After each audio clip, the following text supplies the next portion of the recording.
ನಮಸ್ಕಾರ. ಇಲ್ಲಾರ್ದನ್ನ ಇದ್ದಂಗೆ ಹೇಳೋ ಚಾನಲ್ಗೆ ಸ್ವಾಗತ ಸುಸ್ವಾಗತ. ನಾನು ಸಕ್ರಪ್ಪ ಬೆಲ್ಲಪ್ಪ ಜಿಬಿ. ಇಂದಿನ ಮುಖ್ಯಾಂಶಗಳು. ವೇಗವಾಗಿ ಬರುತ್ತಿದ್ದ ಬಸ್ಸಿಗೆ ಸಾವಿರಾರು ನೊಣಗಳು ಡಿಕ್ಕಿ ಹೊಡೆದ ಪರಿಣಾಮ ಬಸ್ಸಿನೊಳಗಿದ್ದ ಎಲ್ಲ ಪ್ರಯಾಣಿಕರು ಸುಖಕರವಾಗಿದ್ದಾರೆ.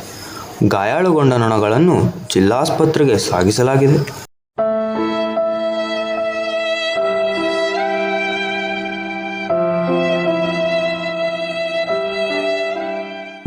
ಖಾರವಿಲ್ಲವೆಂದು ಮೆಣಸಿನಕಾಯಿಗೆ ಡೈವರ್ಸ್ ಕೊಟ್ಟ ಕುಂಬಳಕಾಯಿ.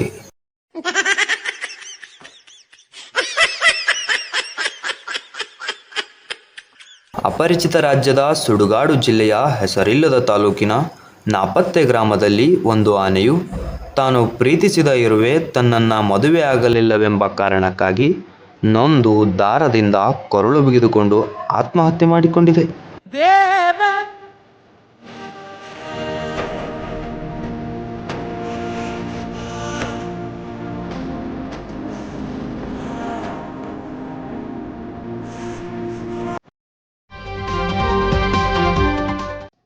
ಇದೀಗ ಬರುತ್ತಿರುವಂತಹ ಬ್ರೇಕಿಂಗ್ ನ್ಯೂಸ್. ವಿಜಯಪುರದ ಜ್ಞಾನೇಶ್ವರ್ ಅವರಿಗೆ ಬೆಳಗ್ಗೆ ಸ್ನಾನ ಮಾಡಿ ಬರುವಷ್ಟರಲ್ಲಿ ಆಘಾತಗಾದಿತ್ತು. ಲೇ ಬಂದ್ಬಿಡು ಒಳಗೆ ಸುಮ್ಮ. ನಿಜಕ್ಕೂ ಅವರ ಬದುಕಿನಲ್ಲಿ ವಿಧಿ ಆಟವಾಡಿತ್ತು. ಹಾಗಾದರೆ ಅವರಿಗೆ ಆದದ್ದಾದರೂ ಏನು? ಸ್ನಾನ ಮಾಡಿ ಬಂದಾಕ್ಷಣ ಅವರಿಗೆ ಕಂಡದ್ದಾದರೂ ಏನು? ಎಲ್ಲವನ್ನ ತೋರಿಸ್ತೀವಿ. ಎಸ್, ಅವರು ಸ್ನಾನ ಮಾಡಿ ಬಂದು ಬ್ರೇಕ್ಫಾಸ್ಟ್ ತಿನ್ನಲು ಹೋದಾಗ ಅವರು ತಿನ್ನುತ್ತಿದ್ದ ಬ್ರೇಕ್ಫಾಸ್ಟ್ನಲ್ಲಿ ಉಪ್ಪೇ ಇರಲಿಲ್ಲ. ಹಾಗಾದರೆ ಬನ್ನಿ, ಈಗ ಜ್ಞಾನೇಶ್ವರ್ ಅವರು ನಮ್ಮ ಜೊತೆ ನೇರ ಸಂಪರ್ಕದಲ್ಲಿದ್ದಾರೆ. ಜ್ಞಾನೇಶ್ವರ್ ಅವರೇ, ಉಪ್ಪಿಲ್ಲದೆ ಇರೋ ಬಗ್ಗೆ ನಿಮ್ಮ ಅಭಿಪ್ರಾಯವೇನು?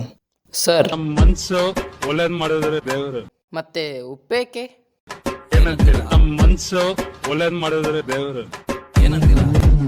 हे प्रभु हे हरि राम कृष्ण जगन्नाथ प्रेमानंद, ये क्या हुआ? ಇಂತಹ ಅಡ್ಡಾದಿಡ್ಡ ವಾರ್ತೆಗಳಿಗಾಗಿ ವೀಕ್ಷಿಸಿ ಇರ್ಲಾರ್ದನ್ನ ಇದ್ದಂಗೆ ಹೇಳೋ ಚಾನಲ್ನ. ಮತ್ತೆ ಸಿಗೋಣ ರಾತ್ರಿ 2 ಗಂಟೆಗೆ.